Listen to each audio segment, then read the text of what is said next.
Ce journal vous est offert par Revital Family, savon liquide pour main de la société Congo Store.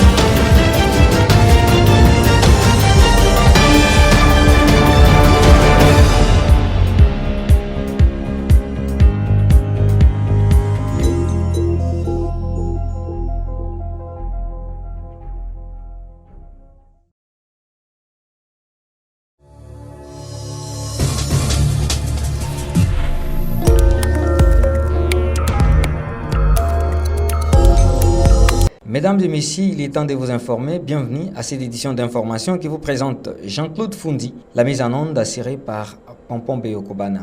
Un seul titre dans cette édition, le changement climatique à la base de la quantité insuffisante de chenilles sur le marché. Une situation qui ne favorise pas les ménages, alors qu'en cette période de chenilles, la population de la ville de Kisangani fait trop souvent fi aux autres aliments. C'est tout pour les titres, le détail dans une poignée de secondes.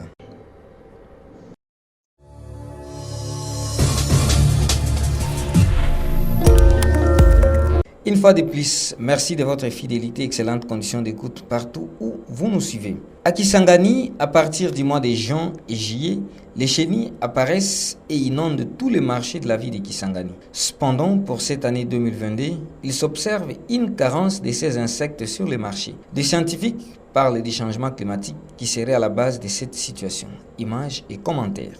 Les chenilles, une manne que la population de la ville de Kisangani en particulier, et celle de la Tchopo consomme entre les mois de juin et juillet, voire celui d'août. Mais pour cette année, la moisson n'a pas été abondante comme confirment quelques vendeuses trouvées sur les marchés. Alors qu'à la période de l'apparition des chenilles, plusieurs habitants de Kisangani voient d'autres denrées alimentaires diminuer les prix. Cette fois-ci, les inquiétudes planent. Les chenilles se vendent en quantité réduite. La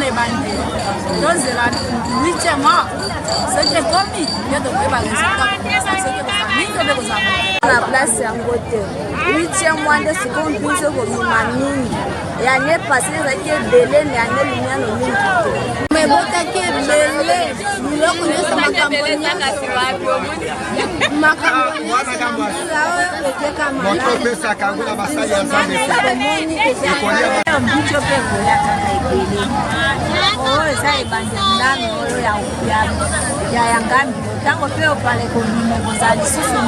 Cependant, professeur Pitou Meniko de l'IFA Yangambi attribue cette situation au changement climatique. À l'en croire, c'est la conséquence de la déforestation par l'agriculture itinérante sur brûlis. Les populations locales n'ont qu'une seule technique, celle de couper les arbres, de les brûler avant de pouvoir planter. Et donc la déforestation abusive entraîne ce que nous avons appelé l'augmentation des gaz à effet de serre à la surface de la Terre.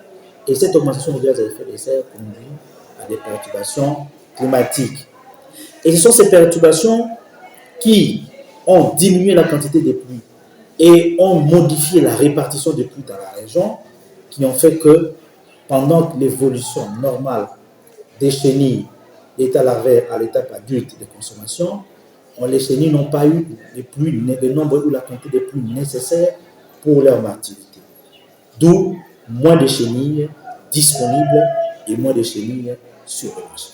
Même si la carence des chenilles s'observe, les nutritionnistes conseillent à la population d'en prendre régulièrement afin de contribuer à leur santé physique. Les chenilles, ce sont des insectes qui se développent à partir des larves des papillons.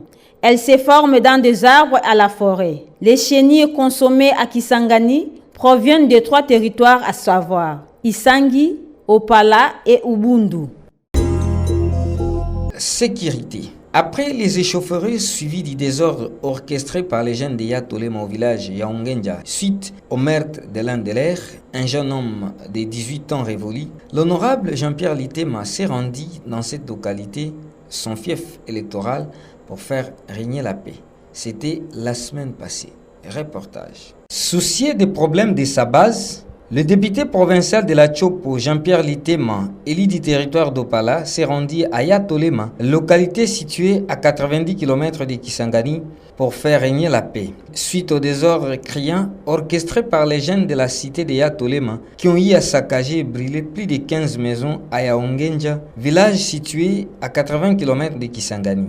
Tout ceci suite au meurtre d'un jeune homme de 18 ans atteint par balle perdue tirée par un policier à la poursuite d'un présumé violeur au village Yaongenja. Dans leur colère, ces jeunes ont pu saccager et vandaliser les bureaux de la police de Yatolema. Ils revendiquaient ainsi l'un de leurs, le pauvre Jordan, âgé de 18 ans. Aussitôt informé de l'arrivée de leur élu à Yatolema, la population de cette contrée a pris d'assaut l'hôtel où logeait cet élu du peuple pour lui faire part de la situation et demander son implication pour les changements des policiers dans cette cité. Ngiku ake civil njoo yuwa policier kama tuko hapo mwingine twasambalikana mwakuya kontre nyuma juu ya nini akuona evenema ulie ukuye ufike uone comme si kuopala kukubele ungiona evenema na masasi yote muzee batindi ba policier po ba ya ko garder population ba policier oyo baza awa ba ende guerre contre population pour le moment toboy et boma bolobela député Nabiso aya abimisela biso couche nyonso ya sécurité eza awa député Nabiso Litema a changé couche nyonso oyo eza awa parce que désordre eleki ba peuple baza kokufa ata makambo ya soso il fallait masasi elela ata likambo ya tonga ya 50 francs il fallait masasi elela babima soki te police ko banda ali soa te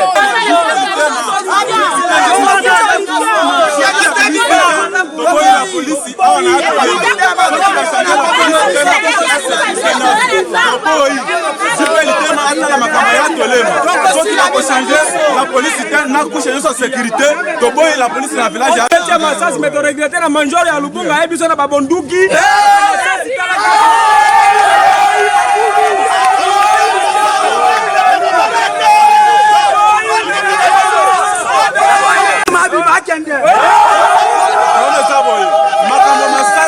na biso aussi la te likambo muke masasi na mboka likambo muke masasi na mboka makambo masasi aussi la te lelo la police ebomi population konti kaka masasi na mboka guerre ezate problème ezate muke masasi ba changer le biso capitaine ba changer le biso couche nyonso sécurité ba longola la biso ba konzo ba totika désordre na mboka ba longola la biso ba konzi mosusu batinda ba commandant ya sika. Après avoir échangé avec les majors Sambia du district de Lubunga et autres structures pour s'imprégner de la situation, Jean-Pierre Litema Yeni est allé réconforter la famille du défunt pour des échanges approfondis et recueillir leur désirata à soumettre au gouvernement provincial de la Chopo. À la même occasion, Lili Dopala a assisté financièrement la dite famille. J'ai réussi à récupérer les chargeurs, j'ai réussi à récupérer d'autres effets. Des policiers là qui attirent à bout portant sur la population civile. Nous avons déjà ça. Ça peut nous renforcer quand je vais partir et je vais arriver à Kisangani, de faire un bon rapport à l'auditorium militaire et d'informer le gouverneur de province pour qu'on puisse punir la personne qui a agi de la sorte. C'est un civique. Je demande à la population que nous allons réglementer les choses. N'importe qui ne peut pas être policier. J'ai trouvé, on est en train de recruter des populations civiles, des grands voleurs d'hier, qu'on ramasse pour placer d'une manière ou d'une autre dans la police, on ne sait pas par qui, puisque les enquêtes sont en cours. Même le commandant des districts n'est pas informé de ça. Et je crois que cette pratique doit cesser. D'aider, il n'est plus question de multiplier les sous-siates, puisqu'on n'a pas un effectif capable pour multiplier les sous-siates. Ce que nous devons faire, par exemple, c'est de renforcer à Tolema. Et dès qu'il y a un incident, s'ils ont des moyens de transport, ils peuvent atteindre un peu partout, que de laisser quelques commandants au niveau des sous-siates qui vont recruter la population locale afin de mener la Cisanie. Là, je ne suis pas d'accord de ça. Il convient de signaler que le policier auteur de ces forfaits est aux arrêts et le présumé violeur serait en fuite. Bouclons cette édition d'information par les sports. Les clés du stade Lumumba viennent d'être officiellement remises au maire de la ville de Kisangani ce mardi 2 août 2022. Ceci après les travaux d'entretien entamés depuis plus de 2 semaines. Images et commentaires. Après plusieurs jours d'intenses travaux d'entretien, voilà le nouveau stade Lumumba qui vient de revêtir de sa plus belle robe en attendant les travaux des génies pour la pose de la pelouse synthétique. Le député provincial Dodosh Lusangi, qui a supervisé les travaux avec l'appui financier du ministre de la fonction publique Jean-Pierre Liaou, a officiellement remis les clés du stade Lumumba au bourgmestre de la commune Chopo. Ce dernier a à son tour remis au maire de la ville de Kisangani, Jean-Louis Alasso, et qu'à son tour va remettre en dernier lieu au gouverneur intermaire de la province de la Chopo pour la suite des travaux. À en croire l'élu de la ville de Kisangani, le gouverneur intérimaire peut à présent fermer le stade Lumumba s'il veut parce que les portes sont maintenant remises. Dodosh Lusangi affirme que le VPM Liaou est totalement satisfait des travaux effectués au stade Lumumba, indique également qu'il effectue un déplacement pour Kinshasa afin d'entrer en contact avec les experts de la FECOFA pour les travaux de génie précédant la pose de la pelouse synthétique. La suite du combat, c'est quoi? C'est qu'aujourd'hui même, je me déplace à Kinshasa pour aller rencontrer les experts de la fédération qui sont experts pour la pose de la pelouse synthétique. Ils ont eu des formations au niveau de la FIFA. Ces experts-là, je vais devoir revenir avec ces experts-là le plus rapidement possible, c'est-à-dire au plus tard d'ici 5-6 jours. On va revenir ces experts-là qui vont venir ici maintenant pour quantifier un peu le travail qu'il nous reste à faire. Eux sont mieux placés pour nous dire que la pelouse qu'on a déjà ici, est-ce que la pelouse est appropriée pour ces terrains? Qu'est-ce que nous avons pas? Ces gens-là sont mieux placés et même pour faire la partie génie civil du terrain, c'est eux qui vont nous donner un peu la lumière ici, comment faire la plomberie du terrain et tout ça, et maintenant avoir un coût que voilà, aujourd'hui, si nous avons autant, nous sommes capables en autant de temps de finir le stade Lumumba. À partir de là, maintenant, la province pourra faire un appel d'offres par rapport à ces informations-là. Mais aujourd'hui, il est impossible de faire l'appel d'offres parce qu'on ne sait pas encore ce qu'on veut nous-mêmes aussi la province. Est-ce que nous voulons seulement mettre l'air de jeu? Est-ce que nous voulons continuer avec les tribunes pour tout? Voilà, donc ça sera une réunion de la province qu'on va faire pour savoir ce qu'on veut d'abord. Mais je pense que l'urgence pour tout le monde d'abord, pour l'instant, c'est l'air du jeu dans le plus bref délai. Le maire de la ville de Kisangani, qui a réceptionné les clés du stade Lumumba, souligne pour sa part qu'il déposera les clés auprès du gouverneur intermaire pour tout fin utile. Jean-Louis Alasso promet de placer les éléments de la police dans l'enclos du stade Lumumba pour la sécurité. Dès aujourd'hui même, nous allons placer la police afin de garder le stade à l'état de propriété. Et nous allons nous occuper de ces policiers, ce qui va aussi favoriser la sécurité de tout cet endroit. Parce que nous savons qu'ici, il y a des malfaiteurs qui dérangent les gens. Nous allons le faire. Aujourd'hui même, on doit installer une équipe de la police ici.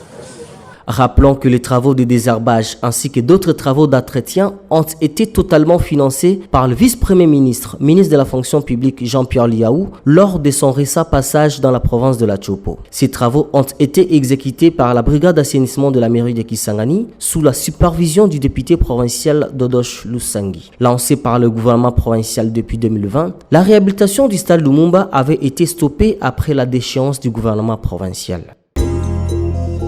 C'est par cette note que nous bouclons complètement cette édition d'information. Merci à vous, mesdames et messieurs, de l'avoir suivi. Au nom de toute l'équipe rédactionnelle, Jean-Claude Fundi vous dit merci et vous fixe rendez-vous très prochainement.